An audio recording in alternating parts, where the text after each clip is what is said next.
In today's lesson, we're going to continue with section 2.2, which is evaluating limits algebraically. In our first lesson, we learned how to use direct substitution and find one-sided limits at vertical asymptotes. Today, we're going to look at another strategy of evaluating limits by factoring. So if we take a look at our first example, if I was to substitute 6 into the numerator and 6 into the denominator of this expression, I would get 0 over 0, which is indeterminate. So my first strategy is to see if I can factor the numerator and the denominator. So if I factor the numerator, I get x minus 6 times x minus 1. And if I factor the denominator, I get x minus 6 times x plus 6. Now I can simplify my x minus 6, and that's the factor in the bottom that was causing me not to be able to substitute because that factor was giving me 0 in the bottom. Now I can substitute 6 into the expression that's left. So the numerator will become 6 minus 1. The denominator will become 6 plus 6. This answer will become 5 over 12. In example B, again, if I plug 2 in, I get 8 minus 8, which is 0, and I get 0 in the bottom. This is indeterminate. So again, my first strategy is to see if I can factor. And hopefully you recognize that the sum is a difference of cubes. If you remember the pattern, you take the cube root of the first term, same sign, cube root of the second term, and then I build my trinomial factor off my binomial factor. So I square the first term, change the sign, and multiply those two together, and then square the last term. So those are the factors of the top, and the bottom factors into x minus 2 and x minus 1. Now this is the factor that's not allowing me to substitute 0 or substitute the 2 in, but fortunately the x minus 2 in the bottom cancels out with the x minus 2 in the top.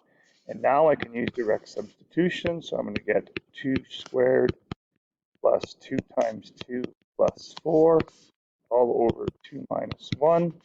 So this works out to be 12 over 1, which is 12. All right, our next strategy is evaluating limits by simplifying. So again, if we look at this expression and I substitute 0 in for h, I get 0 on top and 0 on the bottom. So first thing I'm going to do is I am going to expand the 2 plus h all squared. And remember, when you expand a binomial, you get a trinomial. So this part right here is the expansion of 2 plus h all squared. And now in the numerator, the 4 and the negative 4 will cancel. So I am left with the limit as h approaches 0 of 4h plus h squared over h, which equals the limit as h approaches 0. I can factor in h out of the numerator.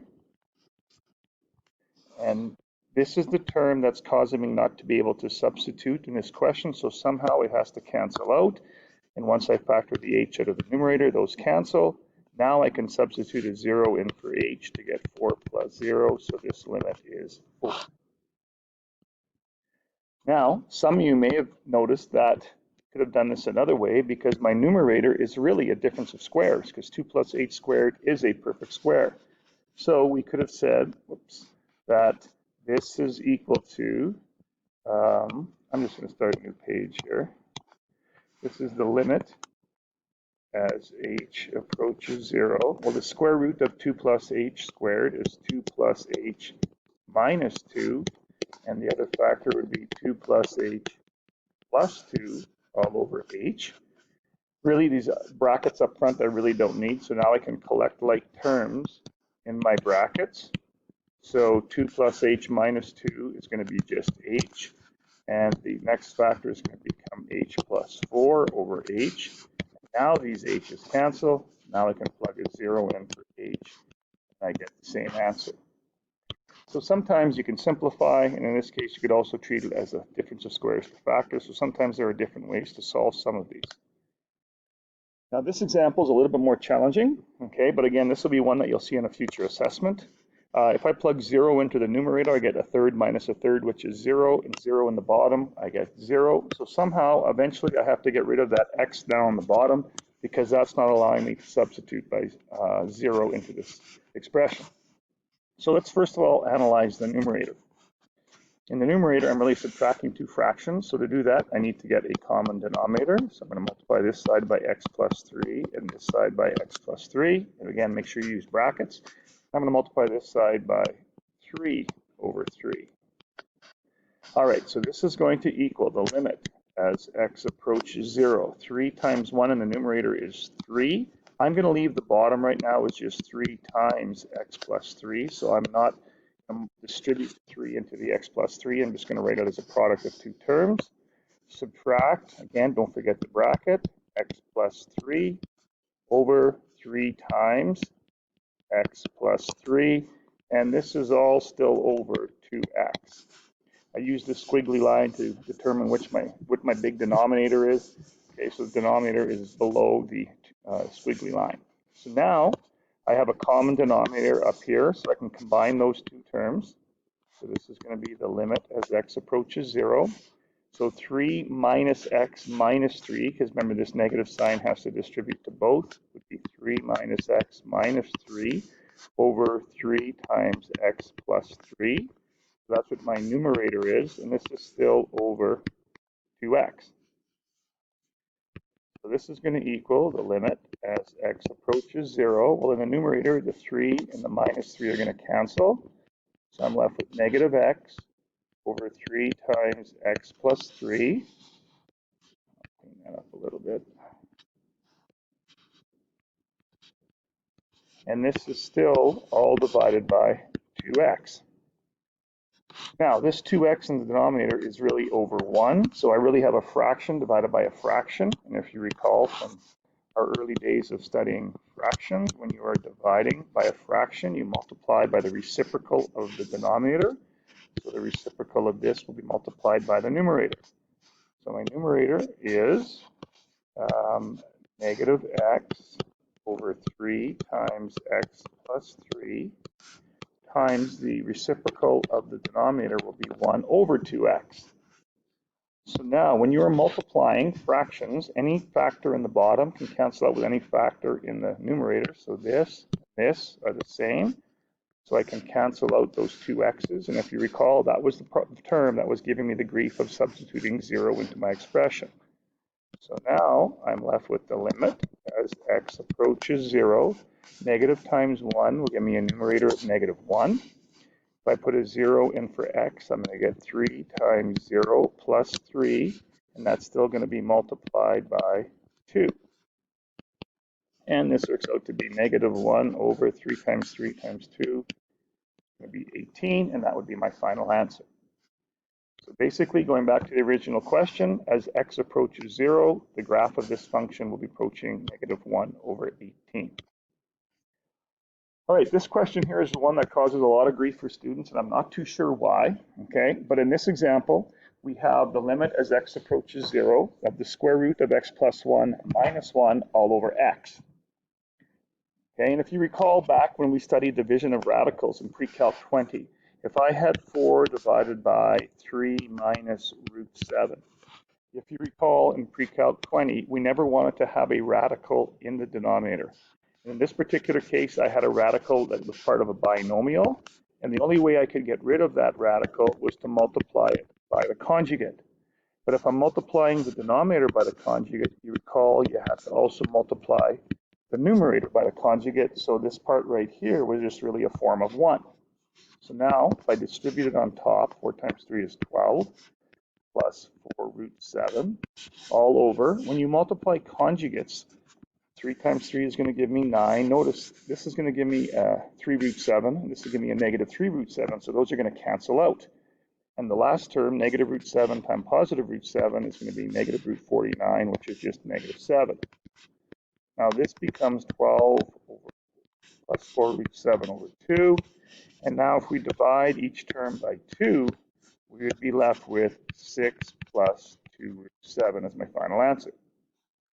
Well, we're going to use the same strategy when we evaluate this limit up here. Now, notice this limit contains a radical, and it's part of a binomial. So what I'm going to do is I'm going to rationalize the numerator. I guess before I did that, I kind of jumped the gun. If you substitute 0 into the original question, you get 0 over 0. So you have to use some kind of strategy. And this strategy would be to rationalize the numerator here. Now, when we simplify, only FOIL out the conjugates. Do not multiply these guys out because I need to get rid of this x somehow. So you don't want to distribute it in and then have to factor it out. So leave the denominator just as x times root x plus 1 plus 1. Now, in the numerator, root x plus 1 times root x plus 1 is going to be x plus 1, because when you multiply two radicals by itself, the radical sign disappears. Again, when you multiply these together, they're going to be opposite signs, so they're going to cancel out, and the minus 1 times the positive 1 is going to be minus 1. Now, if you collect like terms in the numerator, this is going to equal the limit as x approaches 0. 1 minus 1 is going to cancel, so I'm just left with x over x times the square root of x plus 1 plus 1. Again, we said this x was causing me grief, but now I have a single x up top. So these can simplify, but I'm left with still something on the top. When those x's cancel out, I'm still left with a 1 there.